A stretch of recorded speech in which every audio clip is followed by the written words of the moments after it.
اعوذ باللہ من الشیطان الرجیم، بسم اللہ الرحمن الرحیم۔ آیت نمبر 89 تک ہم نے پڑھ لیا تھا، آیت 90 سے ہم آج سٹارٹ کریں گے انشاءاللہ۔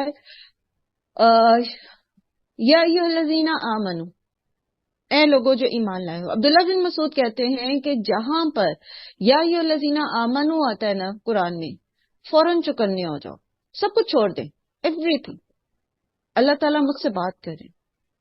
میں نے کہا تھا نا آمنتو باللہ، سو اب ایکٹیو ہو جائیں۔ عبداللہ بن مسعود کہتے ہیں کہ یا تو تمہارے کوئی فائدے کی بات بتائی جا رہی ہے کہ تم یہ کرو تو اس میں تمہارا فائدہ ہے، یا تمہارے فائدے کی بات بتائی جا رہی ہے کہ تم یہ نہ کرو، یعنی تمہیں جب خطاب کیا جا رہا ہے تو اس میں تمہارا فائدہ، خاص طور پر بالخصوص تمہیں حکم دیا جا رہا ہے۔ اور کیا حکم دیا جا رہا ہے کہ یا ایھا الذین آمنو انما الخمر، اے لوگوں جو ایمان لائے ہو، بے شک شراب کیا ہوتی ہے؟ سب سے پہلے تو ہم اس کو دیکھتے ہیں۔ ہمیں پتہ ہے کہ شراب کی حرمت جو ہے یہ بتدریج جو ہے نازل ہوئی۔ سب سے پہلے شراب کی حرمت کا جو سب سے پہلا حکم تھا وہ سورۃ البقرہ میں نازل ہوا تھا، جس میں سورۃ بقرہ آیت نمبر 219 کہ یسألونک عن الخمر والمیسر قل فیہما اثم کبیر ومنافع للناس، ٹھیک ہے، وہ والی آیت۔ تو جب یہ آیت نازل ہوئی تو حضرت عمر رضی اللہ عنہ کہتے ہیں کہ میں نے دعا کی کہ اللہ تعالیٰ اس کو اور کھول دیں اور واضح کرتے ہیں۔ ایک روایت میں اور بھی ہے کہ پہلی دفعہ میں بھی حضرت عمر ہی نے دعا کی تھی کہ اللہ تعالیٰ اس شراب کو ہمارے لیے جو ہے نا وہ پسند نہیں کرتے تھے اس کو، وہ چاہتے کہ یہ ختم ہو سلسلہ۔ سورہ بقرہ کی آیت نازل ہوئی تو انہوں نے دعا کی کہ اللہ تعالیٰ اس کو اور زیادہ ہمارے لیے کھول دے اور واضح الفاظ میں جو ہے وہ ہمارے لیے بیان کر دیں۔ تو پھر سورہ نساء کی آیت نمبر 43 نازل ہوئی، جس میں یہ حکم دیا گیا کہ یا ایھا الذین آمنوا لا تقربوا الصلاۃ وانتم سکارى، ٹھیک ہے، پیچھے آپ پڑھ کے آئے ہیں۔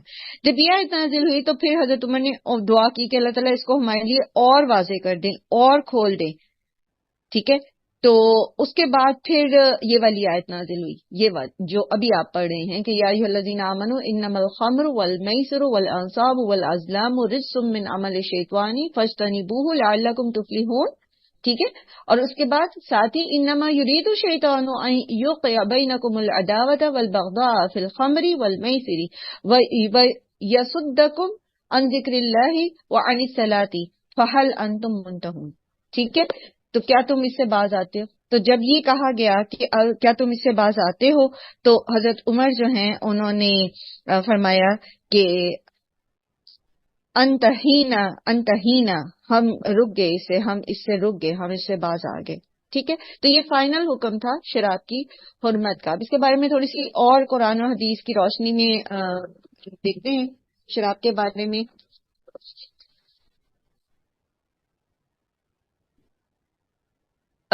سب سے پہلے تو یہ کہ مختلف حدیث کی روشنی میں جب شراب حرام نہیں تھی، کیونکہ یہاں اللہ سبحانہ تعالیٰ فرما رہے ہیں نا، اگلی آیت میں بھی دیکھیے کہ انما یرید الشیطان ان یوقع بینکم العداوۃ والبغضاء فی الخمر، ٹھیک ہے۔ اچھا، اب سیدنا جابر کہتے ہیں کہ احد کے دن صبح کچھ لوگوں نے شراب پی تھی، اسی حال میں وہ شہید ہو گئے، ٹھیک ہے۔ اس وقت شراب حرام نہیں تھی، یعنی احد تک اس کی حرمت کا جو ہے وہ حکم نازل نہیں ہوا تھا۔ پھر ابن عمر کہتے ہیں کہ میں نے حضرت عمر رضی اللہ عنہ کو رسول صلی اللہ علیہ وآلہ وسلم کے منبر پر کھڑے فرماتے سنا، لوگوں شراب حرام ہوئی، شراب 5 چیزوں سے بنا کرتی ہے، انگور، کھجور، شہد، گیہوں اور جو سے، اور جس مشروب سے عقل میں فطور آئے وہ خمر ہے۔ یہ بخاری کی حدیث ہے اور حضرت عمر کا قول ہے، ٹھیک ہے، ٹھیک ہے، یہ حضرت عمر کا قول ہے۔ جو صحابی کا قول ہوتا ہے وہ کون سی حدیث ہوتی ہے؟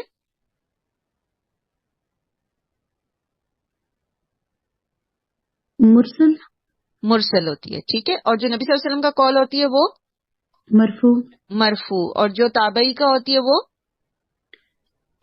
موقوف ہوتی ہے، ہاں جی، موقوف ہوتی ہے، ٹھیک ہے۔ تو یہ مرسل روایت ہے، یعنی حضرت عمر کا قول ہے۔ اور اس میں کیا چیز بتائی انہوں نے کہ جس مشروب سے کا بھی بتا دیجیے۔ حدیث قدسی ہوتی ہے جو معنی اور مفہوم اللہ کی طرف سے ہوتا ہے، لیکن الفاظ اللہ کے رسول صلی اللہ علیہ وآلہ وسلم کے ہوتے ہیں.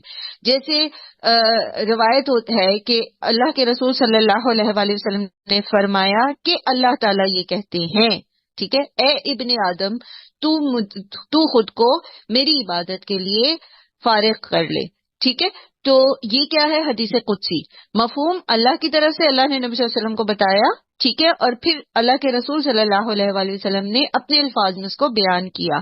قرآن میں مفہوم بھی اللہ کی طرف سے ہے اور الفاظ بھی اللہ سبحانہ تعالیٰ کے ہیں، ٹھیک. لیکن حدیث قدسی جو ہوتی ہے اس میں الفاظ اللہ کے رسول صلی اللہ علیہ وآلہ وسلم کے ہوتے ہیں. ٹھیک ٹھیک ہے جمیلہ؟ جی جی ٹھیک. چلیں، اچھا یہاں پر حضرت عمر جو ڈیفینیشن بتا رہے ہیں بیسیکلی خمر کی بتا رہے ہیں. انما الخمر، خمر کیا ہوتی ہے؟ صرف شراب نہیں ہوتی بلکہ ہر وہ چیز جو عقل کو ڈھانپ لیتی ہے اس کو خمر کہتے ہیں. ٹھیک ہے، تو اس میں پھر نشہ آور تمام چیزیں شامل ہو جائیں گی. اسی سے پھر تمام نشہ آور چیزیں جو ہیں ان کی حرمت ثابت ہوتی ہے، چاہے وہ کوکین ہو یا ہیروئن ہو یا اور کوئی نشہ آور چیز ہو. ٹھیک ہے، جس سے عقل جو ہے وہ موقوف ہو جاتی ہے، معطل ہو جاتی ہے، تو وہ خمر میں شامل ہوگی. اچھا، اسی طرح جب شراب حرام ہوئی تو اس وقت کا منظر جو ہے حضرت انس فرماتے ہیں کہ میں ابو طلحہ کے گھر لوگوں کو شراب پلا رہا تھا، یعنی ان کا ساقی بنا ہوا تھا. اور ان دنوں شراب جو تھی وہ کھجوروں سے ہی تیار کی جاتی تھی، کیونکہ وہ اویلیبل وہی تھی. اتنا اچھا تو ابھی وہ حالات معاشی نہیں ہوئے تھے کہ جو کی یا کسی اور گندم وغیرہ کی شراب تیار کرتے، تو جو گلی سڑی کھجوریں ہوتی تھی انہی کی شراب تیار کی جاتی تھی. میں ابو طلحہ، ابو عبیدہ، ابی بن قعب، ابو ایوب، ابو دجانہ، سہیل بن بیضا اور اپنے چچاؤں اور کسی دوسرے صحابہ کرام کو کھڑا ہوا شراب پلا رہا تھا اور میں ان میں سب سے چھوٹا تھا. رسول صلی اللہ علیہ وآلہ وسلم نے ایک منادی کو حکم دیا کہ وہ اعلان کر دے کہ شراب حرام ہو گئی. ابو طلحہ نے مجھے کہا باہر جا کر سنو. میں باہر نکلا تو دیکھا کہ ایک منادی اعلان کر رہا ہے، سن لو شراب حرام ہو گئی.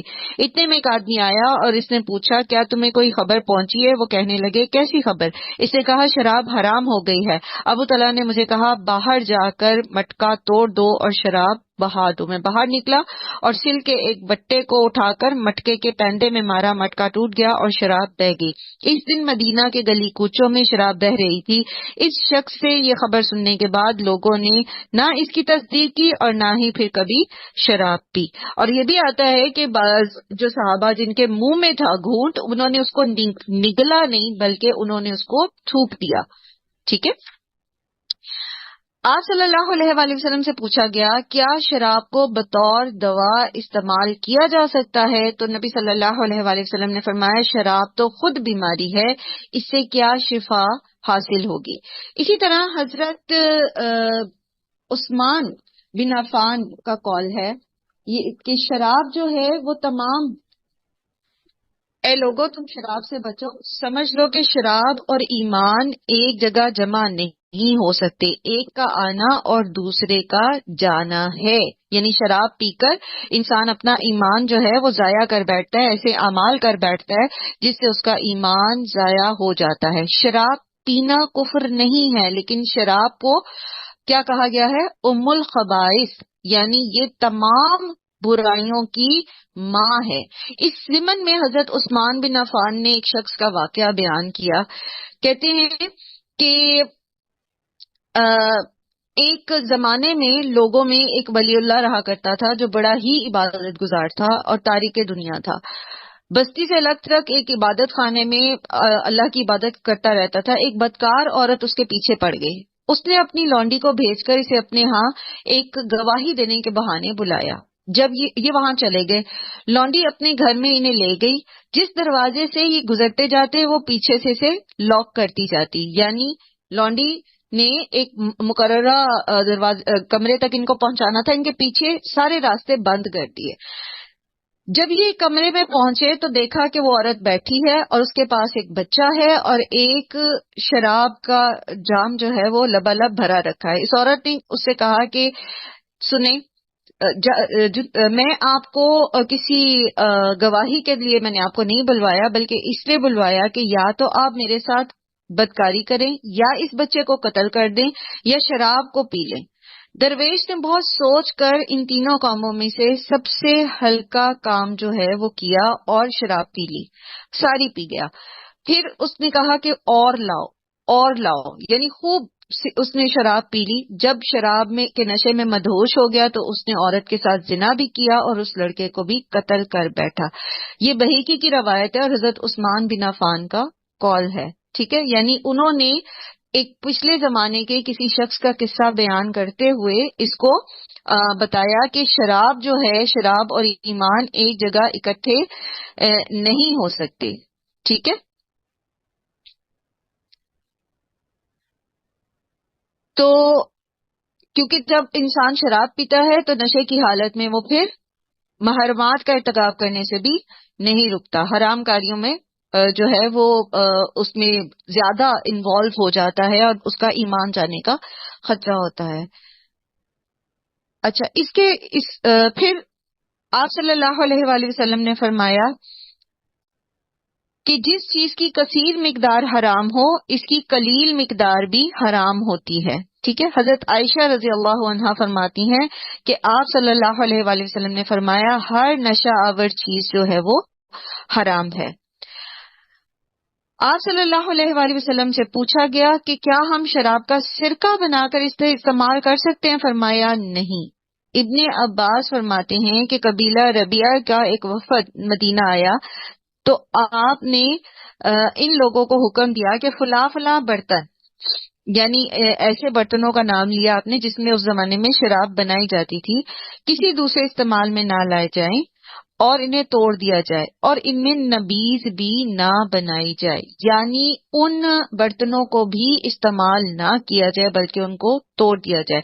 اور یہاں یہ جو کہا جا رہا ہے نا کہ سرکہ بنایا جا رہا ہے، تو اصل میں شراب چونکہ حرام ہے تو شراب جو چیز حرام ہوتی ہے نا اس کی تجارت بھی حرام ہوتی ہے۔ آگے انشاءاللہ میں مزید احادیث آپ کے ساتھ پڑھتی ہوں، ابھی ہم یہاں پر شراب کی جو کراہت ہے اس کے متعلق احادیث پڑھ رہے ہیں۔ بخاری اور مسلم کی ایک روایت ہے کہ دنیا میں جو شراب پیے گا اور توبہ نہیں کرے گا وہ جنت کی شراب سے محروم رہے گا، یعنی اگر اللہ نے اپنی رحمت سے اس کو جنت میں داخل کر بھی دیا، کیونکہ ہم نے پڑھا کہ اللہ تعالیٰ جس کو چاہیں گے، اگر اس نے شرک نہیں کیا تو جس کو چاہیں گے اپنی رحمت سے معاف کر دیں گے، تو پھر بھی اس کو جنت کی شراب سے وہ محروم کر دیا جائے گا۔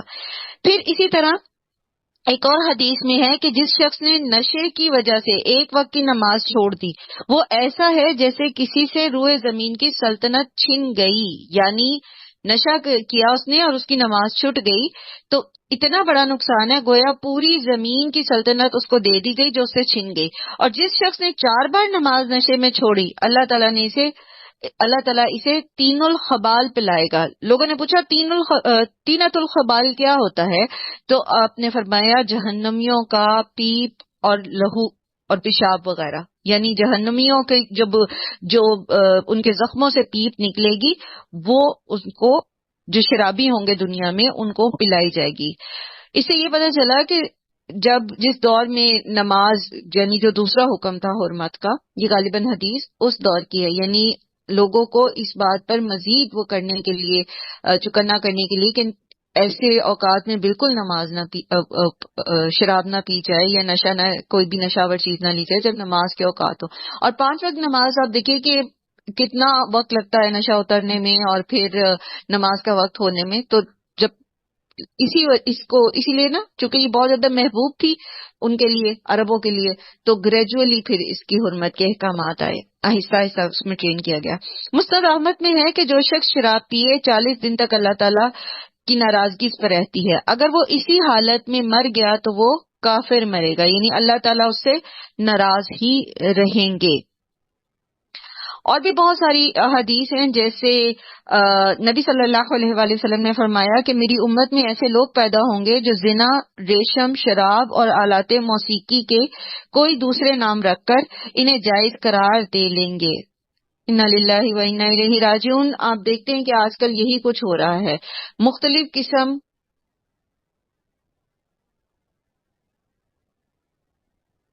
مختلف قسم کی جو چیزیں ہیں ان کو مختلف نام دے دیے گئے ہیں. ویلنٹائنس ڈے اور اسی طرح نشے کی جو ہیں ان کو مختلف جدید جدید نام دے کے ویپ اور یہ اور وہ، تو اس کو فینٹیسائز کر دیا گیا ہے. ٹھیک ہے. موسیقی کو کوئی جو ہے وہ صوفی میوزک کہتا ہے، تو کوئی اس کو جو ہے وہ کچھ اور نام دیتا ہے، اور کچھ مطلب اس طرح سے کر کر کے تو چیزوں کو اپنے لیے حلال کر دیے. یہ نبی صلی اللہ علیہ وآلہ وسلم کی پریڈکشن تھی اس امت کے بارے میں. حضرت انس فرماتے ہیں کہ آپ صلی اللہ علیہ وآلہ وسلم کے پاس ایک شخص کو لایا گیا جس نے شراب پی. آپ نے 2 ٹہنیوں سے اسے 40 مرتبہ مارا. آپ صلی اللہ علیہ وآلہ وسلم نے فرمایا اللہ تعالیٰ نے جس چیز کا پینا حرام ٹھہرایا ہے اس کی خرید و فروخت بھی حرام کر دی ہے. کیونکہ صحابہ نے پوچھا تھا کہ اب اس کا کیا کریں، یہ جو پہلے سے آئی ہوئی ہے شراب، تو کیا ہم اس کو اپنے نان مسلم دوستوں کو تحفے کے طور پہ دے دیں یا ہم اس کو ان کے ہاتھ بیچ دیں. اور اسی طرح ایک اور روایت میں آتا ہے کہ کسی نے جو ہے وہ لائک انگور جو تھے وہ جمع کر کے رکھے ہوئے تھے سڑا کے، کہ وہ اس کو نان مسلم کے ہاتھوں بیچ دے گا کہ وہ شراب بنا لیں گے اس سے. تو ان ساری چیزوں سے منع کیا گیا. اس سے میں پتا چلا کہ جو چیز حرام ہے اس کی تجارت بھی حرام ہے، یا اس کو تحفتاً بھی دوسروں کو نہیں اس طرح دینا چاہیے. پھر سیدنا عائشہ، جی میں آپ کی بات سنتی ہوں، میں ان کو مکمل کر لوں بات کو. جی جی سیدنا عائشہ رضی اللہ عنہا فرماتی ہیں کہ جب سود کے متعلق سورہ بقرہ کی آیات نازل ہوئیں تو آپ صلی اللہ علیہ وآلہ وسلم مسجد میں آئے، ان آیتوں کو پڑھ کر سنایا، پھر فرمایا کہ شراب کی خرید و فروخت حرام ہے. یعنی جس طرح سودی کاروبار حرام ہے اسی طرح شراب کی خرید و فروخت بھی حرام ہے. سیدنا انس فرماتے ہیں کہ آپ صلی اللہ علیہ وآلہ وسلم نے شراب کے سلسلے میں 10 لوگوں پر لعنت فرمائی ہے. یہ حضرت انس کا قول ہے. ٹھیک ہے. اور وہ آپ صلی اللہ علیہ وآلہ وسلم نے 10 لوگوں پر لعنت فرمائی. شراب نچوڑنے والا، نچڑوانے والا یعنی جو شراب بناتا ہے، یا پھر یہ کہ جو جس کے کہنے پر وہ شراب بنائی جا رہی ہے. لینے والا یعنی جو اس کو خرید رہا ہے، اٹھانے والا اس کو ٹرانسپورٹ دینے والا. ٹھیک ہے. جس کے لیے لی جائی جا رہی ہے یعنی جس نے وہ خود خریدی ہے. پلانے والا جو اس کو بھر کے پلا رہا ہے. بیچنے والا اس کی قیمت کھانے والا. خریدنے والا اور جس کے لیے خریدی گئی ہے. یعنی یہ سارے 10 لوگ ہیں قریباً جن کے لیے نبی صلی اللہ علیہ وآلہ وسلم نے لعنت فرمائی ہے. یہ ترمذی کی روایت ہے. ابواب البیوع باب ما جاء فی بیع الخمر ونہی عن الذالک. ٹھیک ہے. اور یہاں پر آپ دیکھیے کہ انما سے سٹارٹ ہو رہی ہے. ٹھیک ہے. انما جو ہے یہ کلمہ حصر ہوتا ہے. عام طور پر لوگ کہتے ہیں کہ شراب کو حرام کا لفظ قرآن میں نہیں آیا. ٹھیک ہے. جیسے حرمت علیکم المیتۃ والدم آیا ہے کہ حرمت حرام کر دیے گئے تم پر، تو شراب جو ہے وہ اس کے لیے حرام کا لفظ نہیں آیا. ٹھیک ہے. تو یہاں پر دیکھیے کہ انما یعنی کلمہ حصر لا کر اس کے آگے جو چیزیں ذکر کی گئی ہیں یعنی ازلام جو ہیں، انصاب ہیں، ازلام ہیں یعنی بت اور پانسے وغیرہ، تو ان کی حرمت تو اور جگہ پر بھی جو ہے وہ حرام ہے. جوا جو ہے ایک اور بھی جگہوں پر حرمت آئی ہے اس کی. تو اس کا مطلب ہے کہ چونکہ یہ انہی کے ساتھ بیان کی گئی ہے تو یہ حرام ہے. پھر اس کے آگے جو ہے اگلی جو اس کی حرمت کی دلیل ہے وہ یہ ہے کہ اس کو ناپاک کہا گیا ہے. اور ہمیں پتہ ہے کہ اللہ تعالیٰ پاک ہیں اور اللہ تعالیٰ پاک چیزوں کو پسند کرتے ہیں، ناپاکی نہیں پسند کرتے. ٹھیک ہے. تو یہ ناپاک ہیں. پھر اس کو عمل شیطان کہا گیا ہے، شیطان کے اعمال میں سے کہا گیا ہے. تو شیطان دشمن ہے اللہ کا، اللہ کے بندوں کا دشمن ہے. تو جو دشمن کا عمل ہوتا ہے، شیطان کا عمل ہے، تو کیا وہ رحمان کو پسند ہوگا؟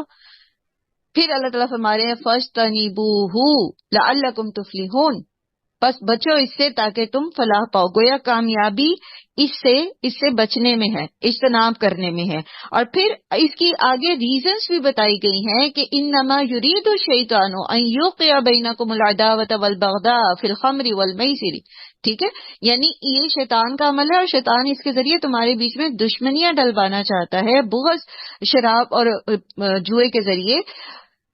اور یہ کہ وہ وَيَصُدَّكُمْ عَنْ ذِكْرِ اللَّهِ، اور یہ کہ وہ تمہیں اللہ کے ذکر سے روک دے. ٹھیک ہے. اور یہ کہ وہ انصلاح اور نماز سے روک دے، فہل انتم منتہون، تو پھر تنزیہ کہا جا رہا ہے کہ ابھی بھی باز نہیں آتے. تو اس دور میں تو انہوں نے سنا تو انہوں نے کہہ دیا کہ انتہینا یا ربنا، اللہ تعالیٰ ہم باز آئے، ہم باز آئے. ٹھیک ہے، ہم نہیں شراب انہوں نے اپنے اوپر حرام کر لی. لیکن آج کے دور کا مسلمان یہ کہتا ہے کہ جی کہاں لکھا ہوا ہے کہ شراب حرام ہے؟ تو یہ ساری شراب کی حرمت کے جو کا ذکر ہے وہ یہاں موجود ہے. پھر یہ سوال پیدا ہوتا ہے کہ آیا شراب جو ہے وہ پینے والے پر کوئی حد نافذ ہوگی یا وہ تعزیر میں آئے گا؟ میں نے آپ کو بتایا تھا کہ حدود وہ ہیں جن کی سزائیں اللہ تعالیٰ نے قرآن کریم میں بتائی ہیں، جیسے زنا ہے، قتل ہے، چوری ہے، خرابہ فی الارض ہے. تو ان کی سزائیں اللہ تعالیٰ نے بتائی، لیکن شراب کی سزا اللہ تعالیٰ نے قرآن میں نہیں بتائی. تو پھر ہم دیکھیں گے کہ کیا یہ جو ہے تعزیر میں آتی ہے. یعنی تعزیر یہ ہوتی ہے کہ قاضی جو ہے، جو حدود اللہ نے قرآن میں مینشن نہیں کی، تو قاضی جو ہے وہ خود اس کی سزا دے سکتا ہے. ٹھیک ہے، تو تعزیر جو ہے اس کی جو لمٹ ہے وہ 10 کوڑوں سے زیادہ نہیں ہے، 10 کوڑوں سے زیادہ. کیونکہ یہ روایت ہے کہ جو شخص جو ہے اللہ کی حدود کے سوا کسی کو بھی 10 کوڑوں سے زیادہ کی سزا نہیں دے سکتا. یعنی تعزیر جو ہے وہ اگر کوڑے مارنے میں ہے تو وہ 10 سے زیادہ نہیں ہو سکتی. اس کے علاوہ پینلٹی ہو سکتی، جرمانہ، مالی جرمانہ ہو سکتا ہے، قید وغیرہ کی سزا ہو سکتی ہے، وہ قاضی کی ثوابدید پر ہے. تو اس میں مختلف روایات ہمیں ملتی ہیں اور صحیح درجے کی روایت ملتی ہیں، جس میں ہمیں یہ پتہ چلتا ہے کہ شراب پینے والے کو 40 سے 80 کوڑے مارے گئے، یعنی 10 کوڑوں سے زیادہ مارے گئے. نبی صلی اللہ علیہ وسلم کے دور میں بھی، اور خود نبی صلی اللہ علیہ وآلہ وسلم کے دور میں، حضرت ابوبکر کے دور میں، حضرت عمر کے ابتدائی دور میں 40 کوڑے مارے گئے. پھر بھی لوگ نہیں باز آئے تو حضرت عمر نے 80 کوڑوں تک جو ہے وہ سزا دی ہے. تو اس سے پتہ یہ چلتا ہے کہ اس میں یہ حد نافذ کی گئی ہے، یہ اللہ ہی کی طرف سے سزا بتائی گئی ہے، یہ حد ہے. کیونکہ حد سے کم سزا جو ہے، یعنی جو تعزیر ہے، اس میں صرف 10 کوڑے ہوتے ہیں. رائٹ؟ تو جو شراب پیے گا اس کو پھر 40 سے 80 کوڑے مارنے کی سزا جو ہے وہ دی جائے گی. ٹھیک، یہاں تک بات سمجھ آ گئی؟ اب سب کو شراب سے ریلیٹڈ سارے ٹاپک میں نے کوشش کی کہ میں کور کر دوں. جی اب آپ آپ نے بتائیے. بہت اچھا ہاں، میں صرف یہ پوچھنا چاہ رہی تھی کہ دیکھیں الکوہول جو ہے آج کل میڈیسن میں بہت استعمال ہو رہی ہے، دیکھیں ڈیپینڈ دوائیوں کرتا میں. ہے کہ وہ ایتھنال ہے یا نہیں ہے. شراب، ہر الکوہل شراب نہیں ہوتی. ٹھیک ہے، ہر الکوہل شراب نہیں ہوتی. جو جسے شراب ہے نشہ وہ آ جاتا ایتھنال سے بنتی ہے. ہے. ایتھنال میں ڈیپینڈ کرتا ہے کہ وہ کون سی ایتھنال ہے. ایتھنال بھی ایک نہیں ہوتی. ٹھیک ہے، سو میڈیسنز کے اندر استعمال ہوتی ہے، لیکن وہ ضروری نہیں ہے کہ وہ الکوہل وہی ہو جو شراب والی ہے. دوسری چیز یہ کہ 1 یا 2 لائف سیونگ ڈرگس میں استعمال ہوتی ہے. ٹھیک ہے، 1 یا 2 میں ہوتی ہے، زیادہ میں نہیں ہوتی. آپ تھوڑا سا اس کو سرچ کر لیجئے گا نا، آپ کو پتہ لگ جائے گا. تو 1 یا 2 لائف سیونگ ڈرگس میں استعمال ہوتی ہے. تو کوشش پھر اس میں وہی قانون لگتا ہے جو اضطرار میں لگتا ہے. اگر تو کوئی اور میڈیسن اویلیبل ہے لائف سیونگ کے لیے تو وہ استعمال کی جائے گی. ٹھیک ہے، لیکن اگر کوئی اور میڈیسن اویلیبل نہیں ہے اور بات انسان کی زندگی اور موت کی آ جاتی ہے تو پھر اس میں حرام کی اجازت ہے. ٹھیک ہے جی. فصاحت نے بھی یہی کوشچن پوچھا تھا. ٹھیک ہے فصاحت، ہوپ فلی کلیئر ہو گیا ہوگا. جی سدرا. میم یہ حد اور تعزیر کا تو کلیئر تھا پہلے میں میرا مائنڈ، بٹ اس شراب کے زمرے میں تو یہ تعزیر تب نہیں ہے کہ ٹھیک ہے 10 کوڑوں سے زیادہ ہو گیا، بٹ حد کیسے ہوگی کہ قرآن میں تو نہیں ہے. دیکھیے اللہ تعالیٰ نے، ہاں اللہ تعالیٰ نے نبی صلی اللہ علیہ وآلہ وسلم کو 2 طرح سے تعلیم دی ہے نا. ایک وحی جلی ہے اور ایک وحی خفی ہے. ٹھیک ہے، تو وحی جلی تو قرآن ہے. ہاں وحی مطلوب بھی وہی ہے نا، جلی اور خفی ہے نا. قرآن وحی جلی ہے. ٹھیک ہے، ہاں جی ہاں جی، اور حدیث وحی خفی ہے. تو اللہ سبحانہ و تعالیٰ نے اللہ کے رسول صلی اللہ علیہ وآلہ وسلم کو یہ بتایا کہ اس میں کم از کم آپ صلی اللہ علیہ وآلہ وسلم نے 40 کوڑے لگوائے ہیں. ٹھیک ہے، اس کے علاوہ بھی آپ صلی اللہ علیہ وسلم کے دور میں کوڑوں کے علاوہ ٹہنی سے. اچھا، اس کے بعد یہ کہ بعض مطلب اگر چھڑی نہیں ہے وہ کوڑا نہیں ہے تو چمڑے سے، یا پھر یہ کہ جوتوں سے بھی مارا گیا، کپڑے سے، کپڑے کا وہ بنا کے وہ جسے وہ آپ نہیں بچپن میں کھیلتے تھے وہ کوگلا چھپاکی والی گیم، وہ لیکن آپ تو اتنی زور سے نہ مارتے لیکن وہ لگتا کافی زور سے، تو اس طرح سے کپڑے کو وائنڈ کر کے تو اس سے بھی مارا گیا ہے، لیکن وہ سارے اسی میں آئیں گے، 40 دفعہ مارا گیا ہے، ٹھیک ہے؟ تو 40 سے 80 دفعہ آپ 40 دفعہ نبی صلی اللہ علیہ وسلم نے اس کو کیا، اور چونکہ اس کو حد مانا گیا تو حضرت عمر کے اخیر دور میں، آپ پتہ حضرت عمر تھوڑا سا مزاج میں سختی رکھتے تھے، تو حضرت عمر نے پھر 80 تک، کیونکہ کم سے کم حد جو ہے، کم سے کم حد جو قرآن میں مینشن ہوئی ہے وہ قذف کی ہے، اور قذف کی جو حد ہے وہ 80 کوڑے ہے، ٹھیک ہے؟ تو پھر انہوں نے 80 تک کوڑے جو ہیں وہ مروائے ہیں۔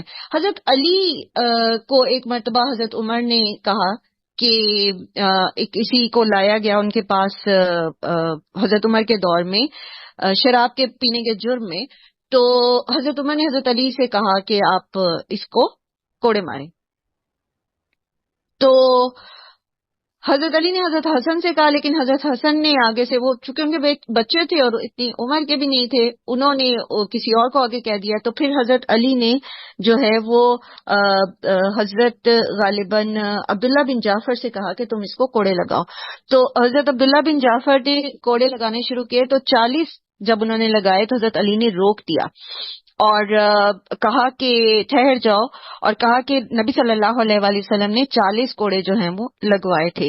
پھر اسی طرح حضرت علی ہی کا ایک قول آتا ہے کہ اگر میں کسی پر حد قائم کروں یعنی مثلا وہ جو ہے غیر شادی شدہ زانی، اس کی 100 کوڑے ہے، یا جو کسی پر بہتان لگاتا ہے اس کی قذف یعنی 80 کوڑے ہے، تو اس دوران اگر وہ مر جائے تو میں اس کی دیت نہیں دوں گا، ٹھیک ہے؟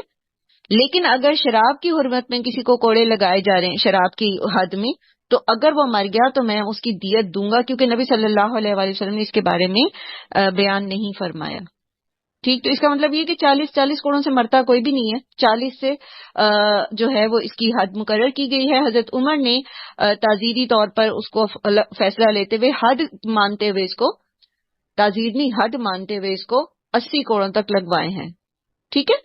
یہاں تک بات سمجھ آ گئی؟ سدرا کلیئر ہو گیا؟ جی تھینک یو، جزاک اللہ۔ چلیں جی آگے چلتے ہیں۔ وہ اطیعوا اللہ، سوری پیچھے تھوڑا سا، ہاں اس کے بعد دوسری بات کون سی ہو رہی ہے؟ والمیسر، جوا، ٹھیک ہے؟ سورہ بقرہ میں ہم اس کو تفصیل سے پڑھ کے آئیں کہ جوا کیا ہوتا ہے، مختصراً یہاں بیان کر دیتی ہوں صرف، وہ یہ کہ میسر جو ہے اس کا معنی ہوتا ہے وہ کثیر مال اور دولت جو مفت میں یا آسانی سے ہاتھ لگ جائے۔ میسر یسر سے نکلا ہے، یا سین را سے، اور یسر کا مطلب یعنی وہ مال جو آسانی سے بغیر کسی مشقت کے ہاتھ آ جائے، ٹھیک؟ اسی لیے جو شرط لگانا اور اس طرح کی چیزیں ہوتی ہیں اس سے بھی منع کیا گیا، کیونکہ اس میں بھی وہ بھی میسر ہی ہو جاتا ہے۔ اچھا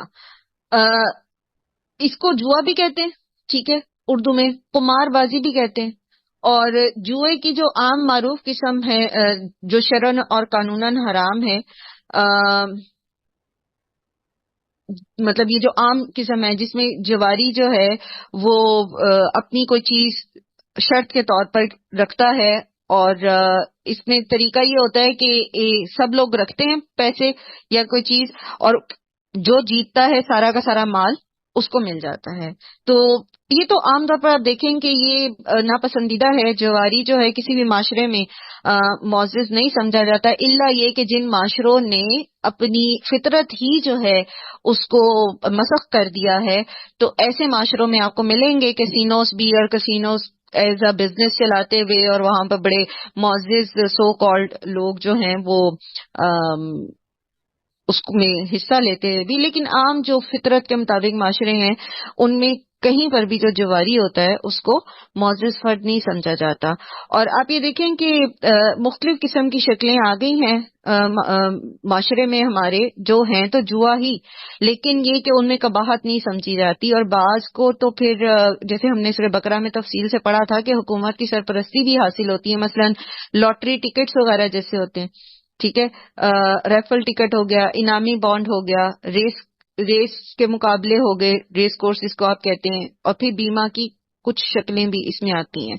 ٹھیک ہے، اور اسی طرح اگر کسی گیم کے اوپر جیسے لوڈو ہے، چوسر ہے، شطرنج وغیرہ ہے، اس پر اگر شرط لگا کے کھیلا جائے گا ڈائس کے ذریعے تو، یا جو بھی، اسی لیے آپ نے دیکھا ہوگا کہ ایک روایت بھی نقل کی جاتی ہے کہ جو ڈائس والی گیمز ہیں وہ حرام ہے.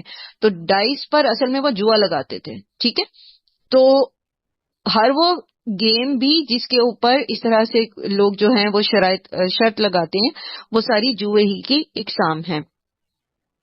پھر اللہ تعالیٰ فرماتے ہیں کہ والانصاب والازلام رجس من عمل الشیطان. ٹھیک ہے، انصاب کیا ہوتے ہیں؟ نسب کی جمع ہے. نسب کہتے ہیں اس جگہ کو جہاں پر کوئی بھی بت یا کوئی بھی ایسی چیز جو ہے جس کے ساتھ کوئی شرکیہ عقیدہ جو ہے وہ منسوب ہوتا ہے، اس جگہ کو اس نسب یا آستانہ کہتے ہیں. ٹھیک ہے، اب وہ کوئی بھی ہو سکتا ہے، مثلا کوئی بھی آپ سمجھ لیں جہاں پہلے بت ہوا کرتے تھے، یا کوئی اور ایسا آستانہ جہاں پر شرکیہ ریچولز جو ہیں وہ ادا کیے جائیں، کوئی مجسمہ ہو، کوئی جاندار اشیاء ہو، کوئی فوت شدہ ہستی کی کوئی شبیہ ہو یا اس کی قبر ہو جس کے ساتھ شرک جو ہے منسوخ کیا جائے، وہ ساری اس کے اندر آ جائے گا. ٹھیک ہے، اور ازلام اس کے وہ ہم سورہ مائدہ کی آیت نمبر 3 میں بھی پڑھ چکے ہیں کہ یہ ان کا جو سب سے بڑا بت تھا حبل جو تھا، اس کے سامنے جو ہے وہ تیر رکھے ہوئے ہوتے تھے. ایک کے اوپر لکھا ہوتا تھا ہاں یعنی کر لو، ایک کے اوپر لکھا ہوتا تھا نہ کرو، اور ایک خالی ہوتا تھا. تو یہ بیسیکلی فال گیری ہوتی ہے. تو ان ساری چیزوں سے منع کیا گیا، اور کیا کہا گیا کہ یہ رجس ہے، عمل شیطان ہے، اور اس سے بچنے کی وجہ بتائی گئی. اور وہ کیا کہ شیطان ان چیزوں کے ذریعے تمہارے درمیان میں دشمنی ڈلواتا ہے، بغض ڈلواتا ہے. اچھا، ویسے تو عمومی طور پر معاشرے کے اندر جوا یا شراب جو ہے کس طرح فساد ڈلواتے ہیں، لڑائیاں ڈلواتے ہیں لوگوں کے آپس میں، محرمات کا ارتکاب ان سے کرواتے ہیں. یہ ہم سورہ بقرہ میں تفصیل سے پڑھ کے آئے. یہاں میں کچھ احادیث آپ کے سامنے روایات رکھتی ہوں جس سے پتہ چلتا ہے کہ ان آیات کے شان نزول میں وہ واقعات بھی ہیں. مثلا حضرت علی فرماتے ہیں کہ بدر کے دن ہمیں جو مال غنیمت ملا، اس میں مجھے ایک جوان اونٹنی ملی جس میں اللہ کے رسول صلی اللہ علیہ وآلہ وسلم کا بھی حصہ تھا، اور ایک جوان اونٹنی آپ صلی اللہ علیہ وآلہ وسلم نے مجھے عنایت فرمائی، یعنی 2 ہو گئی. ایک نبی صلی اللہ علیہ وسلم نے تحفتاً حضرت علی کو دی اپنے پاس سے، اور ایک نے غزوہ بدر کی ملی. تو ان دونوں اونٹنیوں کو میں ایک انصاری کے دروازے پر باندھا کرتا تھا. میرا کام یہ تھا کہ ان دونوں اونٹنیوں پر ازہر گھاس لاد کر لاتا اور میں اس کو بیچتا. میرے ساتھ اس کام میں بنو قینقاع کا ایک سنار بھی شامل تھا، کیونکہ سنار بھی ازہر گھاس جو تھے اس کو جلا کر اس کے اوپر بھٹی میں سونا جو ہے اس کے زیورات بنایا کرتے تھے. گویا ان کا پارٹنر بھی تھا اس کام کے اندر. میرا سیدہ فاطمہ رضی اللہ عنہا بنت رسول صلی اللہ علیہ وآلہ وسلم سے نکاح قریب تھا، اور میں یہ چاہتا تھا کہ اس آمدنی سے، یعنی یہ گھاس بیچ کر اس آمدنی سے میں ولیمہ کروں گا. ایک دن حضرت حمزہ، یہ احد سے پہلے کی بات ہے کیونکہ حضرت حمزہ جو ہیں وہ احد میں شہید ہوئے تھے، اس وقت تک شراب حرام نہیں ہوئی تھی. حضرت حمزہ جو تھے وہ اسی گھر میں، یعنی آپ صلی اللہ علیہ وسلم کے چچا جو تھے وہ اسی گھر میں بیٹھے تھے اور شراب پی رہے تھے. ایسے میں ایک مغنیہ جو گانا گا رہی تھی، اس نے کچھ اس طرح کی کلمات کہے کہ وہ سنتے ہی حضرت حمزہ تلوار لے کے اٹھے اور ان اونٹنیوں کی طرف لپکے اور ان کی کوہان کاٹ ڈالے اور پیٹ پھاڑ کر ان کے کلیجے نکال لیے. حضرت علی کہتے ہیں جب میں نے یہ منظر دیکھا تو میں سب گھبرا گیا، اور اسی وقت نبی صلی اللہ علیہ وسلم کے پاس آیا اور آپ صلی اللہ علیہ وآلہ وسلم کو سارا قصہ سنایا. آپ صلی اللہ علیہ وآلہ وسلم کے پاس اس وقت زید بن حارثہ بیٹھے تھے. چنانچہ ہم تینوں روانہ ہوئے اور سیدنا حمزہ کے پاس آئے. آپ صلی اللہ علیہ وآلہ وسلم نے جب حضرت حمزہ پر، اب پتہ حضرت حمزہ نبی صلی اللہ علیہ وسلم کے بہت پیارے دوست تھے، چچا تو تھے ہی لیکن دونوں کے اندر دوستی بھی بہت زیادہ تھی. حضرت حمزہ کے قبول اسلام کا واقعہ بھی آپ کو یاد ہوگا کہ ابو جہل نے جو نبی صلی اللہ علیہ وسلم کے سر پہ پتھر مار دیا تھا جس سے وہ زخمی ہو گئے تھے. تو حضرت حمزہ شکار پہ گئے ہوئے تھے، واپس آئے، دیکھا زخمی دیکھا بھتیجے کو اور دوست کو، تو پتہ چلا ابو جہل نے کیا، تو اپنی کمان وہی ہاتھ میں لی اور ابو جہل کے سر پہ جا کے ماری اور پھر اسلام قبول کر لیا.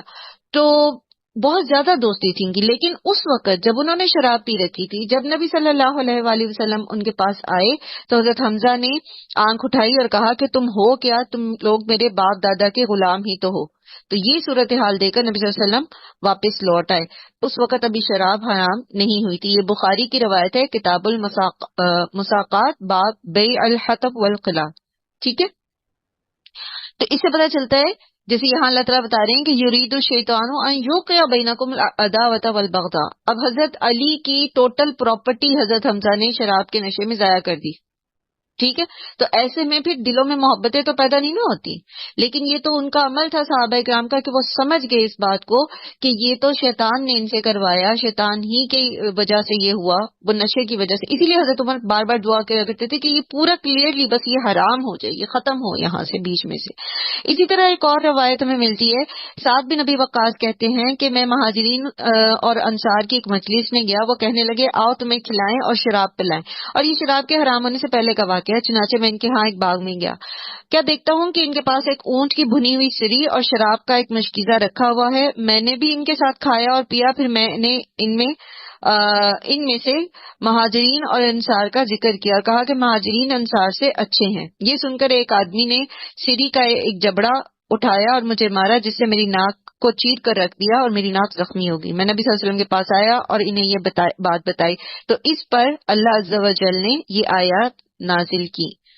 ٹھیک ہے، تو یعنی شراب کس طریقے سے انسان کو غافل کر دیتی ہے، کس طرح سے انسان کو جو ہے وہ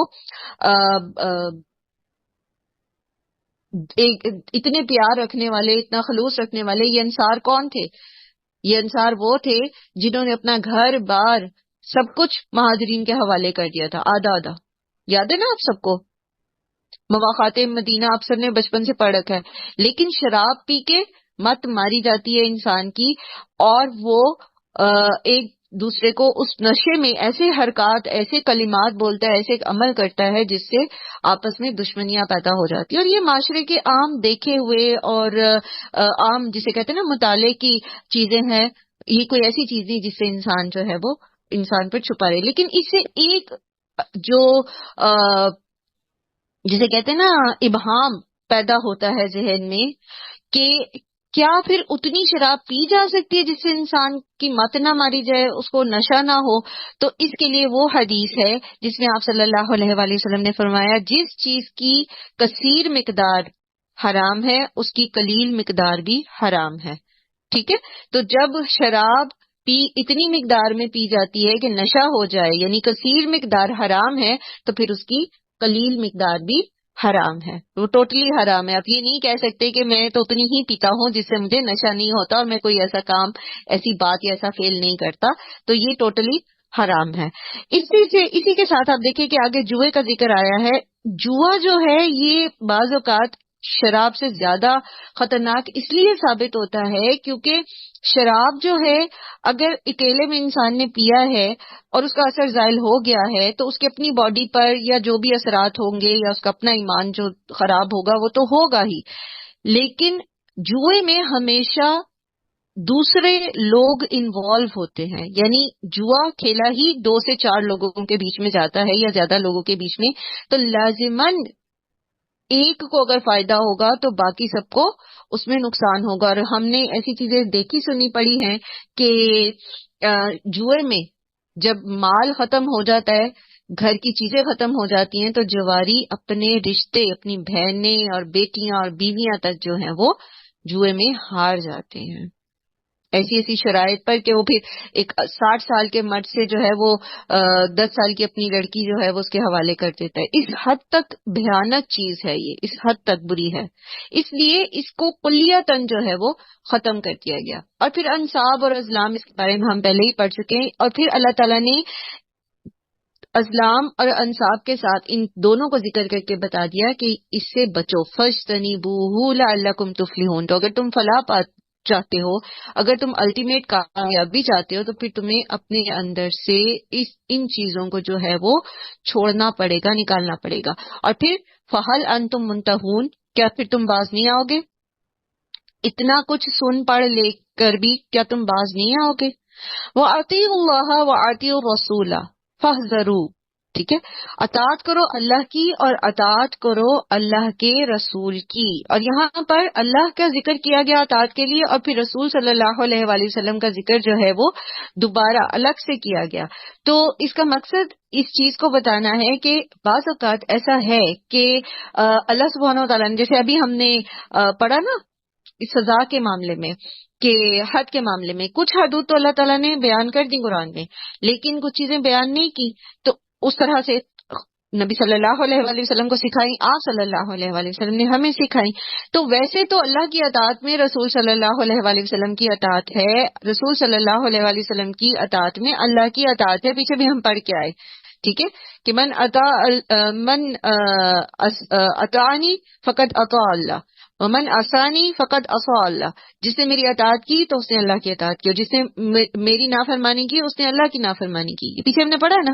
لیکن یہاں پر الگ سے مینشن کرنے کا مقصد یہ ہے کہ اللہ کی اطاعت جس طرح غیر مشروط ہے، اسی طرح رسول صلی اللہ علیہ وآلہ وسلم کی اطاعت بھی غیر مشروط ہے. اسی طرح اطاعت کی جائے گی جیسے اللہ کی اطاعت کی. پیچھے ہم یہ موضوع سورہ نساء میں بھی پڑھ کے آئے ہیں، ٹھیک ہے.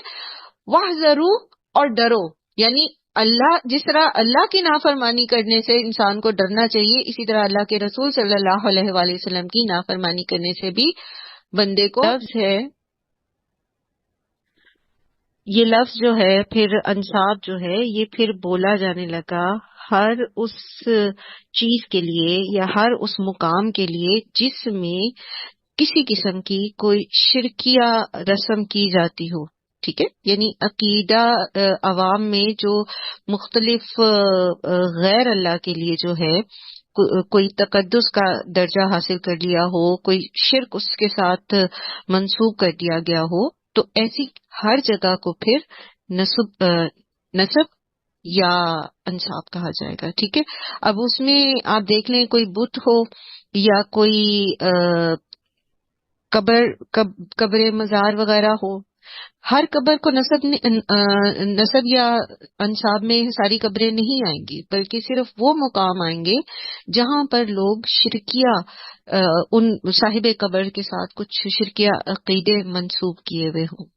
ٹھیک ہے، اور جہاں زندہ پیر بیٹھے ہوئے ہیں وہ آستانہ تو کہلاتا ہے، لیکن اگر ان پیروں کے ساتھ کوئی ایسی شرکیہ عقائد منسوب ہیں لوگوں کے تو پھر وہ بھی اسی کیٹیگری میں آئیں گے. بشرا کلیئر ہوا آپ کا؟ جی جزاک اللہ خیر. جی کلیئر ہو گیا الحمدللہ. اور شرک کو تم بہت اچھے سے پڑھ چکے، بہت اچھے سے ایلیبوریٹ بارہا کر چکے ہیں، کیونکہ شرک کے ساتھ کوئی بھی نیکی قبول نہیں ہوتی نا. اس لیے اس چیز کو ہم نے بہت اچھے سے سیکھنا ہے، توحید کو اور شرک کو، تاکہ ہم جو بھی نیکی کریں وہ ایٹ لیسٹ سیف ہو جائے، اور اللہ تعالیٰ تمام گناہ معاف کر دیں گے مگر شرک کو معاف نہیں کریں گے. سو بہت زیادہ کانشیس رہنے کی ضرورت ہے کہ کسی بھی قسم کی شرک خفی یا جلی جو ہے وہ نہ ہو. اچھا، ہم بات کر رہے تھے کہ اللہ تعالیٰ فرمانے کہ وَأَطِیعُوا اللَّهَ وَأَطِیعُوا الرَّسُولَ وَاحْذَرُوا فَإِن تَوَلَّیْتُمْ. ٹھیک ہے، اگر تم نے منہ موڑ لیا، تم نہیں مانتے بات، تم نہیں کرتے پرواہ، تم وہی کرتے ہو جو تم نے کرنا ہے، جو تمہاری اپنی خواہش نفس ہے، جو تمہارے اپنے باپ دادا کرتے آ رہے ہیں، فَاعْلَمُوا، تو جان لو، اچھی طرح جان لو. کیا چیز جان لو؟ قرآن کو جانو، سنت کو جانو، ٹھیک ہے، دین کا علم حاصل کرو، اور یہ کہ یہ بات مد نظر رکھو انما علی رسولنا، کہ بے شک ہمارے رسول کے ذمہ تو البلاغ المبین، پہنچا دینا. اور چونکہ انما آیا ہے تو پھر صرف کے معنوں میں آئے گا، یعنی ہمارے رسول کی ذمہ داری صرف پہنچا دینا ہے، واضح کر کے کھلم کھلا پہنچا دینا ہے. ٹھیک، رسول کی ذمہ داری تم سے سیدھے کام کرانا نہیں ہے، ان کی ذمہ داری کیا ہے کہ وہ تم تک پہنچا دیں. اسی سے ہم یہ بات سیکھتے ہیں کہ جب بارہا آپ لوگوں کو ایسے شرک سے، ایسی برائیوں سے روکتے ہیں تو اس چیز کے غم میں مبتلا نہ ہو کہ ان پہ تو اثر ہی نہیں ہو رہا. ہماری ذمہ داری کیا ہے؟ صرف پہنچا دینا اور دعا کرنا. ٹھیک ہے، کہ اللہ تعالیٰ ان کو ہدایت دے. لیس علی الذین آمنوا وعملوا الصالحات جناح، نہیں ہے گناہ ان لوگوں پر جو ایمان لائے اور انہوں نے نیک اعمال کیے، فیما طعموا، اس میں جو انہوں نے کھایا، اذا متقوا جبکہ انہوں نے تقوی اختیار کیا، وآمنوا اور وہ ایمان لائے، وعملوا الصالحات اور انہوں نے نیک عمل کیے، ثم اتقوا پھر انہوں نے تقوی کیا، وآمنوا اور وہ ایمان لائے، ثم اتقوا واحسنوا پھر انہوں نے تقوی اختیار کیا اور انہوں نے نیک کام کیے، واللہ یحب المحسنین اور اللہ تعالیٰ محسنین کو سے محبت رکھتا ہے۔ جب صحابہ کرام نے شراب کی حرمت کے بارے میں سنا تو ان کو یہ چیز ان کو خیال آئی، کیونکہ احد میں بہت سارے لوگ جو تھے، جو شہداء میں سے ایسے بھی تھے جنہوں نے شراب پی بھی تھی، ٹھیک ہے، اس سے پہلے وہ شراب پیتے رہے تھے۔ تو اب ان کے ذہن میں یہ بات آئی کہ ان کا کیا، وہ تو فوت ہو گئے، اب تو وہ توبہ بھی نہیں کر سکتے۔ تو اس پر یہ آیت نازل ہوئی کہ جو پہلے گزر چکا انہوں نے تقویٰ کی زندگی گزاری تھی نا، وہ ایمان لائے تھے، وہ نیکیاں کرتے رہے تھے، تو اب ان پر، ان کے لیے جو دنیا سے چلے گئے ہیں ان کے لیے کوئی مواخذہ نہیں ہے۔ جو زندہ ہیں اب وہ تقویٰ اختیار کرتے ہیں، کیا تقویٰ اختیار کریں گے کہ وہ چھوڑ دیں گے شراب کو اور وہ توبہ کر لیں گے اور آئندہ وہ اس کو نہیں پیئیں گے، ٹھیک ہے۔ تو ان پر کسی قسم کی پکڑ نہیں، کیونکہ تب شراب ابھی حرمت کے درجے پر احکامات نہیں آئے تھے۔ اور یہاں آپ دیکھیں کہ اس آیت میں 3 بار ایمان اور تقویٰ کا لفظ استعمال ہوا ہے، کیونکہ ایمان اور تقویٰ جو ہے اس کے بھی مختلف درجات ہوتے ہیں نا۔ جب کوئی شخص ایمان لاتا ہے تو اس کا تقویٰ تھوڑا کم درجے کا ہوتا ہے، پھر جب وہ مزید صالح عمل کرتا ہے تو اس کا ایمان مضبوط ہوتا ہے، اور جب انسان نیکیاں کرتا ہے اس کا ایمان اور پختہ ہوتا ہے، شعوری طور پر وہ اس کو حاصل کرتا ہے تو اس کا تقویٰ بھی بڑھ جاتا ہے۔ یعنی ایمان اور تقویٰ اور عمل صالح یہ تینوں آپس میں راست تناسب رکھتے ہیں۔ جیسے جیسے ایمان بڑھتا ہے ویسے ویسے نیکیاں بڑھتی ہیں، جیسے جیسے نیکیاں بڑھتی ہیں انسان کا ایمان بڑھتا ہے تو اس کا تقویٰ بھی بڑھتا چلا جاتا ہے، ٹھیک ہے۔ یعنی دوسرے لفظوں میں آپ یہ بھی کہہ سکتے ہیں کہ ایمان اور تقویٰ جو ہے یہ ایک دوسرے کے معاون ہیں، ٹھیک ہے، ایک دوسرے کے مددگار ہیں، کیونکہ جب انسان کا ایمان زیادہ ہوگا، اس کے اندر تقویٰ بڑھے گا، تبھی وہ نیکیوں میں آگے بڑھے گا۔ اور تقویٰ کا بلند ترین درجہ جو ہے وہ احسان ہے، ٹھیک۔ اور احسان کیا ہوتا ہے، اس کے لفظی معنی کیا ہے، کسی کام کو اپنے دل کی رضا اور رغبت کے ساتھ نہایت اچھے طریقے سے بجا لانا، کیونکہ اس کا روٹ جو ہے وہ حاسن نون ہے، حسن سے بھی ہے اور حسن سے بھی ہے، ٹھیک ہے، یعنی بہترین طریقے سے خوبصورتی سے کوئی کام کرنا۔ اور پھر اس کا ایک اصطلاحی معنی یہ لیا جاتا ہے کہ کسی کے حق سے بڑھ کر اس کو دینا تو وہ احسان ہوگا۔ یہاں ہم اس کا لفظی معنی لیں گے کیونکہ ایمان اور تقویٰ کی بات ہو رہی ہے نا، تو ایمان اور تقویٰ میں پھر حسن اور حسن دونوں معنوں کے ساتھ، یعنی بہترین طریقے سے اور پرفیکشن کے لیول پر دل کی رضا اور رغبت کے ساتھ بہترین طریقے سے اس کو بجا لانا، ٹھیک۔ اور ان اللہ واللہ یحب المحسنین، جب اس درجے پر لوگ کام کرتے ہیں، احسان کرتے ہیں، تو پھر اللہ تعالیٰ بھی ان سے محبت کرتا ہے۔ پھر ان سے کمی ہو جاتی ہے، کہیں کمی کوتاہی ہو جاتی ہے تو اللہ تعالیٰ ان کو اپنے محبت کی کیٹیگری میں سے نکالتے نہیں ہیں۔ مثلا کوئی بیمار پڑ گیا، اب وہ اس طرح قیام نہیں کر سکتا طویل، کوئی مقروض ہو گیا ہے، اب وہ اس طرح صدقات نہیں کر سکتا، کوئی معذور ہو گیا ہے، اب وہ اس طریقے سے دوسروں کے حقوق العباد ادا نہیں کر سکتا، لیکن یہ کہ چونکہ وہ اپنی صحت میں، اپنی مالداری میں، اپنی بشاشت میں وہ بہترین عمل کرنے والا تھا، احسان کے درجے پر تھا، تو اللہ تعالیٰ اب بھی اس کے اعمال کو اسی درجے میں رکھیں گے۔ اور پھر یہ کہ کوئی بات نہیں، اگر کسی نے غلطی کر دی تو توبہ کر لے، توبہ کر کے وہ دوبارہ اسی درجے کو حاصل کر سکتا ہے۔ سو واللہ یحب المحسنین، اور ہمیں سے ہر ایک یہ چاہتا ہے کہ وہ اللہ کی محبت حاصل کرے، ہم میں سے ہر ایک یہ چاہتا ہے کہ اللہ اس کا ولی بن جائے، اللہ اس کا دوست بن جائے۔ تو اللہ ولی الذین، اللہ ولی المتقین، ٹھیک ہے، اللہ متقین کا دوست ہے۔ تو متقی کون ہوتا ہے؟ جو احسان کرنے والا ہوتا ہے، ٹھیک۔ تو ہم اللہ کی دوستی حاصل کر سکتے ہیں، اور جس کا دوست اللہ بن جائے اس کو پھر کس چیز کا خوف۔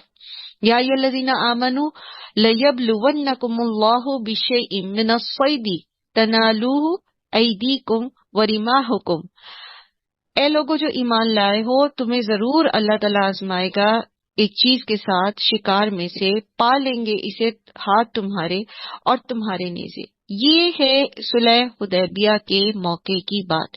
اس سے پہلے ہم پڑھ کے آئے ہیں پیچھے کہ جو احرام میں خشکی کا شکار جو ہے وہ منع ہے. آزمائش ہے مومنوں کی، اور بتا دیا اللہ تعالیٰ نے کہ ضرور بضرور آزمائیں گے. اور اللہ تعالیٰ نے قرآن کریم میں ہم سب کو یہ بتا دیا کہ تم ضرور بضرور آزمائے جاؤ گے. کس چیز کے ذریعے آزمائے جاؤ گے؟ جو تمہیں سب سے زیادہ پسندیدہ ہے. صلح حدیبیہ کے موقع پر آپ کو پتہ ہے کہ مسافر تھے سب. مسافر بھی وہ والے مسافر جنہیں ان کی منزل پر جانے سے روک دیا گیا، یعنی ان کے پاس اتنا توشہ بھی نہیں بچا ہوگا، کیونکہ یہ تو اپنے سفر کے دنوں کے حساب سے ہی اپنے ساتھ جو ہے وہ زیادہ راہ لے کے نکلے ہوں گے. تو اب کیا تھا، ان کو آزمایا گیا. کیسے کہ بکثرت جو ہے وہ قسم قسم کے شکار جو تھے وہ صحابہ کرام کے خیموں میں گھسنے لگے، اور ادھر اللہ تعالیٰ کی طرف سے یہ ممانعت آ گئی. کہتے ہیں کہ پرندے جو تھے اتنے قریب آ جاتے تھے کہ یہ ہاتھ بڑھاتے تو گویا اس کو پکڑ لیتے، یعنی ایسے جیسے شکار گویا ہنڈیا میں موجود ہے. اور ادھر جناب ممانعت آ گئی. ٹھیک ہے، یا ایسی آزمائشیں کیوں آتی ہیں؟ آپ دیکھیں کہ جیسے طالوت کے لشکر کو پر آزمائش آئی تھی نا، کہ نہر سامنے ہے، سفر کی پیاس بھی ہے، لیکن کوئی چلو بھر پانی سے زیادہ پانی نہیں پیے گا. تو اتنی کریٹیکل قسم کی آزمائشیں دو وجوہات کی بنا پر آتی ہیں.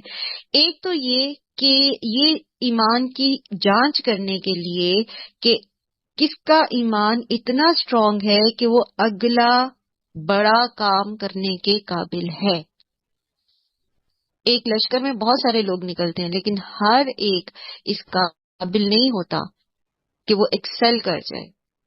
سو ایکسلنس کے لیول پر جو پہنچتے ہیں ان کو ہی پھر اگلی بڑی ڈیوٹیز دی جاتی ہیں. جیسے طالوت کے لشکر میں داؤد علیہ السلام نے جالوت کو قتل کیا تھا، تو داؤد علیہ السلام سے اللہ تعالی نے آگے کام لینا تھا بنی اسرائیل کی بادشاہت کا اور نبوت کا.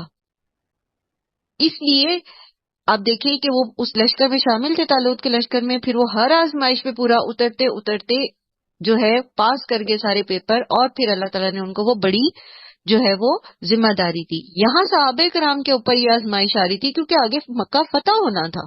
ابھی تو انہیں عمرے سے روکا گیا ہے، لیکن آگے جو ہے وہ مکہ فتح ہونا تھا. پھر ان کے پاس ان کی فتوحات کی ایک طویل فہرست لگ جانی تھی، پھر ان کے پاس حکومت آنی تھی.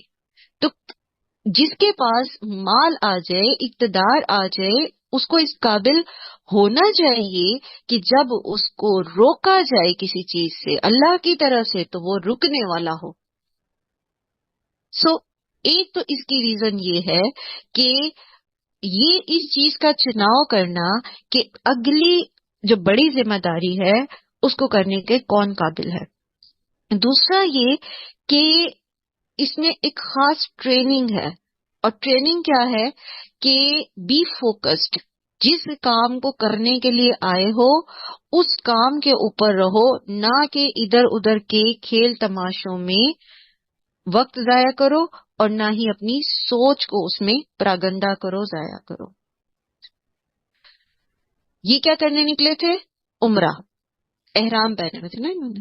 سو بی فوکسڈ آن یور عبادات، اور دیکھو اس معاملے میں نہ کہ تم بیٹھے ہو کہ وہ ویلے بیٹھے ہیں تو چلو جی اب کھیل تماشا شروع کر دیں، اب شکار کرنا شروع کر دیں. دو چیزیں یہاں پر سکھائی گئی ہیں. اور کس حد تک کہ تنالوہ ایدیکم و رماحکم، تمہارے ہاتھ اور تمہارے نیزوں کے قریب ہوں گی. دیکھیں آپ ایک پرپس لے کے اٹھتے ہیں، آپ کہتے ہیں کہ ہم اتنے دنوں میں نے قرآن کا اتنا جز یاد کرنا ہے، یہ میں نے آیتیں یاد کرنی ہے، یہ صورتیں یاد کرنی ہے. آپ ایک ٹارگیٹ رکھتے ہو، ٹھیک ہے. یہ کیا ہے؟ یہ آپ کا مثلاً آپ نے ٹارگیٹ رکھا کہ ہم نے سورہ ملک یاد کرنی ہے، ٹھیک ہے، اور 2 دن میں کرنی ہے یا 3 دن میں کرنی ہے.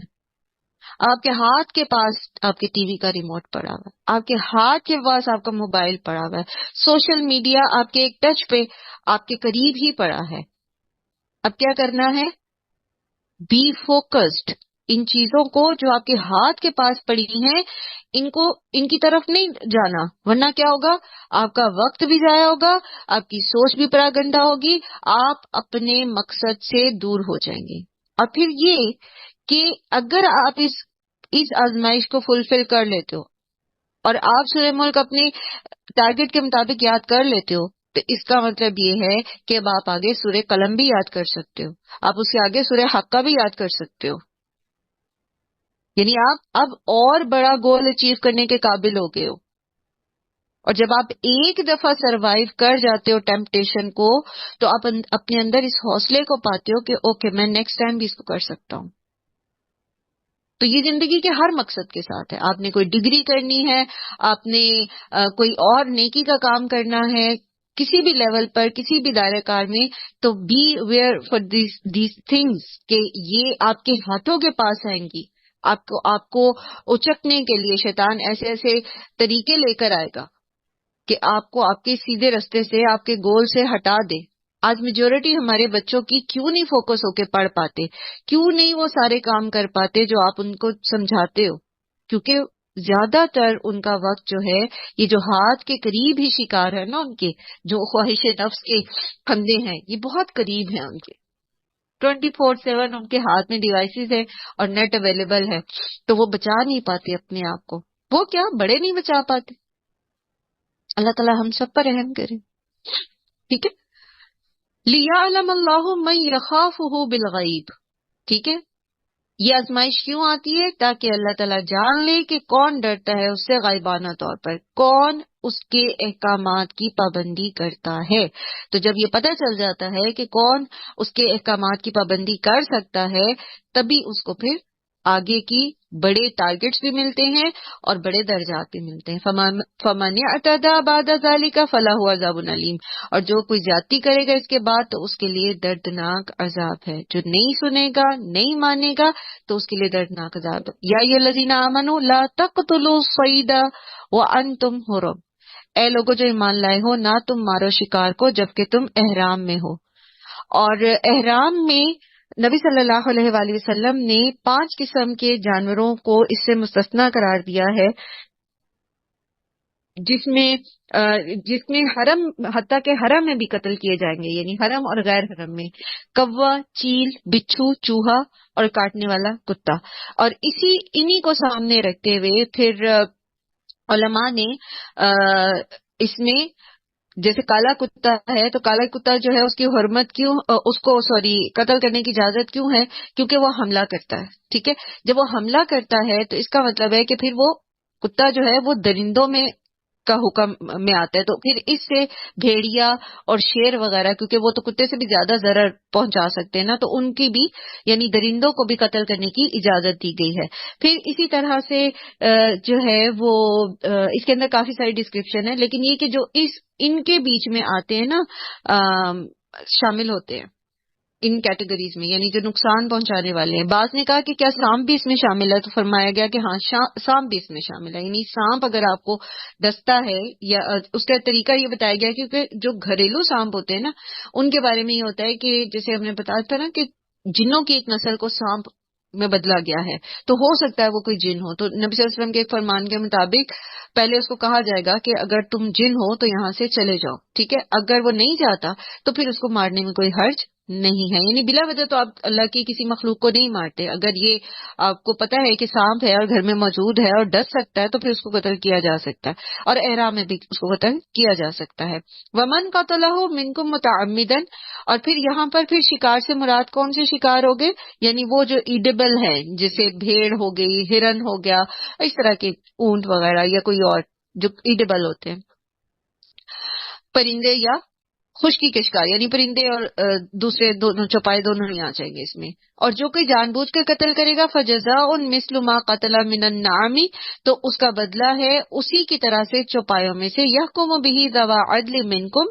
اور جس کا فیصلہ تم میں سے 2 عدل والے کریں گے. ہدیم بالغ الکعبتی اور وہ جو فدیے میں جو ہوگی جو جانور دیا جائے گا، جو دو عدل والے لوگ فیصلہ کریں گے کہ وہ کون سا جانور ہوگا، یعنی جس جانور کو شکار کیا گیا ہے اس کی ڈیل ڈول، اس کے وزن، اس سے مطابقت رکھتا ہوا ایک جانور جو ہے پینلٹی کے طور پر جس نے شکار کیا ہے وہ دے گا، اور اس کو پھر کہاں لے جایا جائے گا؟ کعبہ تک لے جایا جائے گا. ٹھیک ہے، اگر وہ ایسا نہیں کر سکتا، اس کے پاس ہے نہیں، تو پھر کیا ہوگا؟ او کفارۃ طعام مساکین او عدل ذالک صیاما لیذوق وبال امرہ. اور اس کا فیصلہ کون کرے گا کہ کتنے مسکینوں کو کھانا کھلایا جائے یا کتنے روزے رکھے جائیں؟ تو یہی دو ذوا عدل جو ہیں یہ فیصلہ کریں گے. یعنی مثلاً اگر شکاری نے ایک بھیڑ کو شکار کیا تو وہ اس ایک بھیڑ سے کتنے لوگ کھانا کھا سکتے تھے، تو یہ وہ دو ذوا عدل جو ہوں گے وہی فیصلہ کریں گے. اس کی کوئی یہاں پر بتایا نہیں گیا کہ کتنے لوگوں کو کھانا کھلایا جائے گا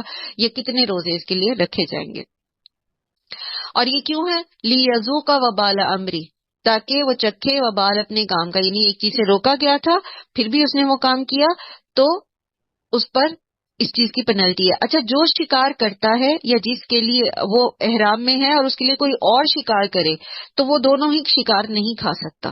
ٹھیک ہے، خود اپنا کیا ہوا شکار بھی نہیں کھا سکتا، اور اگر کوئی دوسرا اس کے لیے، وہ احرام میں ہے اور کوئی دوسرا اس کے لیے شکار کرے گا تو وہ بھی نہیں کھا سکتا. عفا اللہ عما سلف، اور درگزر کیا اللہ نے اس سے جو پہلے گزر چکا. یعنی یہ وہی حکم ہے کہ جو کام پہلے ہو گیا تم نے اس کے اوپر استغفار کر لی، یا یہ کہ پہلے تمہیں نہیں پتا تھا تو اللہ تعالیٰ نے اس کو درگزر کر دیا. اب اس کے اوپر تمہیں فدیہ نہیں دینا ہوگا، وہ تو وقت گزر گیا. وہ تو پہلے پچھلے سال ہوا تھا وہ معاملہ، اور تب تمہیں پتہ ہی نہیں تھا، یا تب اللہ نے ابھی احکامات ہی نہیں نازل کیے تھے، سو وہ درگزر کر دیا، وہ ختم ہو گیا. اس سے ہمیں ایک چیز اور بھی پتہ چلتی ہے، اور وہ یہ کہ جب کوئی غلط راستہ چھوڑ دے تو پھر اس کو ماضی کا تانا دینا جائز نہیں ہے. عفا اللہ اما سلف، جب اللہ نے معاف کر دیا جو گزر چکا تو ہم کون ہوتے ہیں کسی کو اس کے ماضی کے گناہوں کے تانے دینے والے؟ ومن عاد، اور جس کسی نے اس کا اعادہ کیا، فینتقم اللہ منہ، تو انتقام لے گا اللہ اس سے. واللہ عزیز ذو انتقام، اور اللہ بہت زبردست انتقام لینے والا ہے. احل لکم صید البحر، تمہارے لیے حلال کر دیے گئے ہیں شکار سمندر کے. وطعامہ، اور اس کا کھانا. پیچھے ہم اس پہ بات کر چکے ہیں، اس لیے میں اس کو تیزی سے لے کے چل رہی ہوں، آگے کچھ اس میں خاص سمجھنے والی چیز نہیں ہے. سمندر کا کیوں حلال ہے شکار احرام میں؟ کیونکہ سمندر کا راستہ طویل ہوتا ہے، اور سمندر میں آپ اتنا زیادہ راہ ساتھ لے جا نہیں سکتے، تو سمندر سے پھر مچھلی وغیرہ حاصل کر کے کھانے کی اجازت ہے. متاع لکم، فائدہ مند ہے تمہارے لیے. ولی سیارتی، اور قافلے کے لیے. یعنی مچھلی کا اس وقت شکار کر کے ایٹ دیٹ اسپاٹ اس کو کھایا بھی جا سکتا ہے اور اس کو راستے کے لیے رکھا بھی جا سکتا ہے. وحرم علیکم صید البری، اور تم پر خشکی کا شکار جو ہے وہ حرام کر دیا گیا ہے. ما دم تم حرما، جب تک کہ تم حالت احرام میں ہو. واتقوا اللہ الذی الیہ تحشرون، اور ڈرو اللہ سے اور اسی کی طرف تم اکٹھے کیے جاؤ گے. یعنی ایسا نہیں ہے کہ تمہیں چھوڑ دیا جائے، جو کچھ بھی تمہیں احکامات دیے جا رہے، جو کچھ بھی، اور خاص طور پر احرام میں جو ہے وہ یہ جو شکار سے روکا گیا ہے، بیسیکلی اس کی بنیادی وجہ یہی ہے کہ اپنی عبادات کے اوپر فوکس کرو. اللہ کی جس مقصد کے لیے تمہیں بھیجا گیا ہے، جس مقصد کے لیے تم آئے ہو، اس کو پورا کرو. ٹھیک ہے.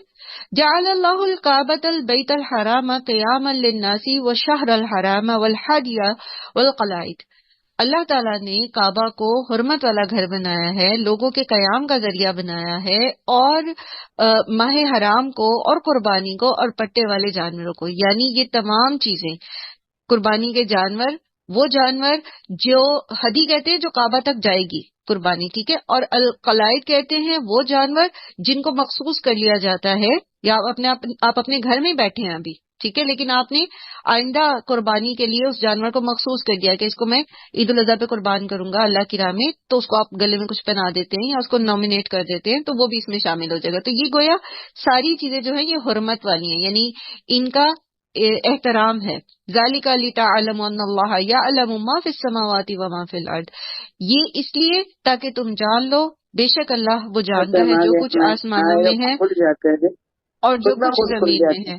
وَأَنَّ اللَّهَ بِكُلِّ شَيْءٍ عَلِيمٌ، اور بے شک اللہ تعالی ہر چیز کا علم رکھنے والا ہے. ٹھیک ہے، یعنی یہ احکامات کیوں دیے جا رہے ہیں؟ کیونکہ اللہ تعالیٰ جانتا ہے جو کچھ آسمان اور زمین میں ہے، اور وہ ہر چیز کا خوب علم رکھنے والا ہے، اور تمہیں اس لیے بتایا گیا تاکہ تم بھی یہ چیزیں جان لو. بظاہر تمہیں اگر نہیں بھی سمجھ آ رہی تب بھی جان لو، تب بھی اس چیز کو اچھے سے سمجھ لو کہ یہ احکامات دینے والا جو ہے وہ آسمان اور زمین کو جاننے والا ہے، اس کے غیب کو جاننے والا ہے، ہر چیز کا علم رکھنے والا ہے. اعلموا ان اللہ شدید العقاب وان اللہ غفور رحیم. اچھی طرح جان لو کہ بے شک اللہ تعالیٰ شدید العقاب بھی ہے اور بے شک وہ غفور الرحیم ہے. ایک ہی آیت میں اللہ سبحانہ وتعالیٰ نے اپنی دو جو ہے متضاد صفات یہاں ذکر کی ہیں، اور یہ کس کے لیے کی ہیں؟ کس سے بات ہو رہی ہے؟ یا ایھا الذین آمنوا سے. تو وہ لوگ جو ہر گناہ کا کام، ہر صغیرہ اور کبیرہ اس پہ کیے جاتے ہیں، کوئی نہیں اللہ بڑا غفور الرحیم ہے، خیر ہے خیر ہے اللہ بڑا غفور الرحیم ہے، اور کوئی بات نہیں چھوڑو چلو اللہ بڑا غفور. ٹھیک ہے اللہ تعالیٰ غفور الرحیم ہیں، بے شک ہیں، لیکن پہلے اللہ تعالیٰ نے کس چیز کا ذکر کیا کہ ان اللہ شدید العقاب. اللہ کی خشیت دل میں رکھتے ہوئے، نہ چاہتے ہوئے بھی کسی وجہ سے تم سے گناہ ہو گیا ہے تو اللہ بڑا غفور الرحیم ہے. ٹھیک ہے، یہ نہیں کہ اس پر تم ڈٹائی کرو ابلیس کی طرح اور پھر بھی تم یہ کہے جاؤ کہ اللہ بڑا غفور الرحیم ہے.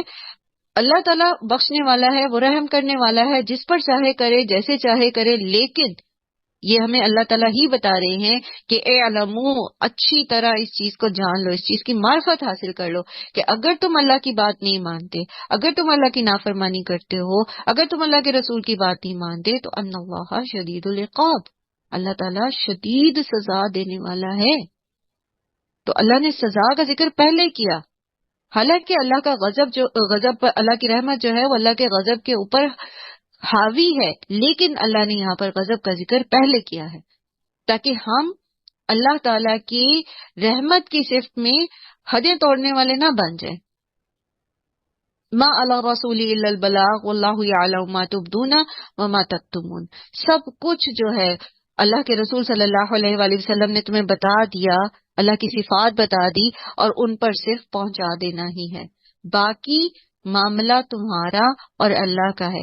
اللہ جانتا ہے جو کچھ تم ظاہر کرتے ہو اور جو کچھ تم چھپاتے ہو ٹوٹلی. اور وہ کیسے جانتا ہے؟ وہ العلیم ہے، وہ اندر باہر سے ہر چیز جانتا ہے. ما تبدون وما تکتمون. تم چھپ کے بھی شکار کرو گے تو اور کسی کو نہیں پتا تو اللہ تعالیٰ تو دیکھ رہے. تم چھپ کے بھی گناہ کرو گے یا تم ظاہر گناہ کرو گے اور کوئی نہیں بھی دیکھنے والا، اللہ تو دیکھ رہا ہے، وہ تو جانتا ہے. اور یاد رکھیے مالک یوم الدین اللہ تعالیٰ ہے. اور وہ کون ہے؟ وہ کون ہے؟ ان اللہ شدید العقاب وان اللہ غفور الرحیم. اللہ تعالیٰ ہم سب کو عمل کی توفیق دیں، اور جو کچھ ہمیں سمجھ آ جاتی ہے اس پر بغیر کسی چون چرا کے ہمیں اس پر سمعنا و اطعنا والی کیفیت عطا کریں. وآخر دعوانا الحمد